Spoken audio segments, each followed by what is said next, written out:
Today we're going to talk about aftercare for chin implant. I realized after a couple patients as well as a consultation today that the information on my website, no matter how extensive it is, was deficient in this one category. So I wanted to talk specifically about some of the things you need to know about what to expect after a chin implant.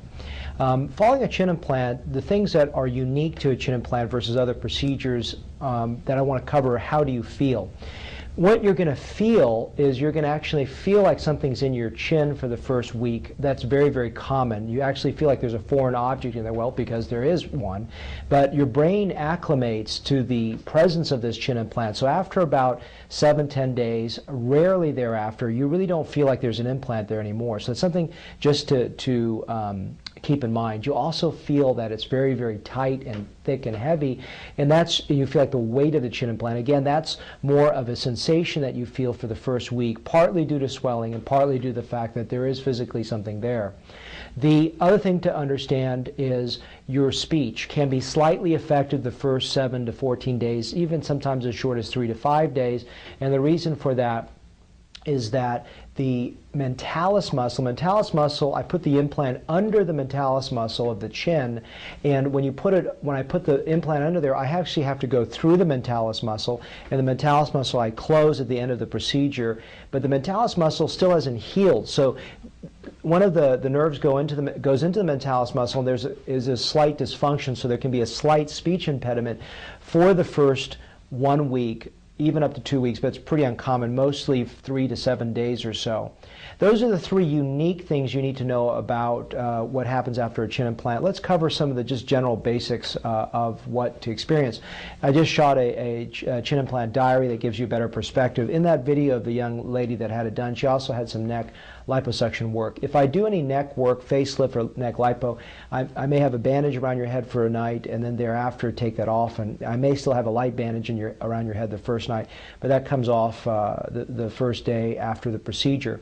There'll be a tiny incision underneath the chin. There was a confusion on the part of the consultation that he mentioned, in my consultation video I mentioned something about having to either go through the mouth or the neck. I really prefer to go through here for better access point. The incision heals very, very well. In addition to that, it keeps the procedure sterile because the implant is a foreign object. I don't want to go through the dirty mouth.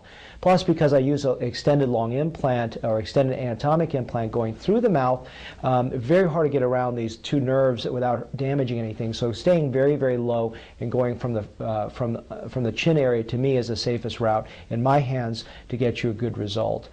So just, I didn't know if that was a point of clarification that needed to be mentioned. The thing that you probably notice in about maybe a third of my before and after photos are that gentlemen have some hair here. I think, and the gentleman I did a consultation with today also had some hair here. The reason they oftentimes have hair here may be the obvious reason, which is the fact that it creates more projection and the illusion of a more prominent chin when there's a deficient chin. And he asked me, should I go ahead and shave that all off before the procedure? And I said, no. Actually, if you're a gentleman that has a goatee or a beard, it's a great idea to keep the beard or goatee, because during the healing phase, it will actually distract the viewer from seeing any swelling in that area so that it makes it a little bit less visible. Most times in terms of recovery, it's not significant in terms of discomfort and recovery times. I still probably would advise in general about a week off from work so that you just have a little bit more casual time, not to be worried about some of the discomfort level in the first few days in terms of feeling heavy or the presence of an implant.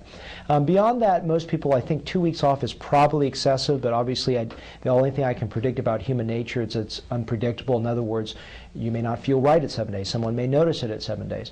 I usually tend to take the sutures out at 7 to 10 days, usually 7 now. I do multiple skin closures, so that incision comes out. The only real thing you got to do that week is just to gently clean the little incision with some peroxide bacitracin, which we give you. And then after that, you don't need to do anything.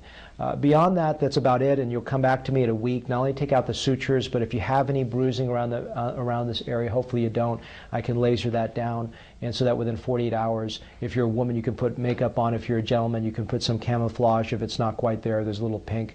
Also, if you have the beard, it can also cover that. One final point that's similar to a facelift, I just want to make it specific to a chin implant. If you are a gentleman, or whether you have a beard or mustache or not, the area where the incision line is, you cannot shave over that incision for 14 days.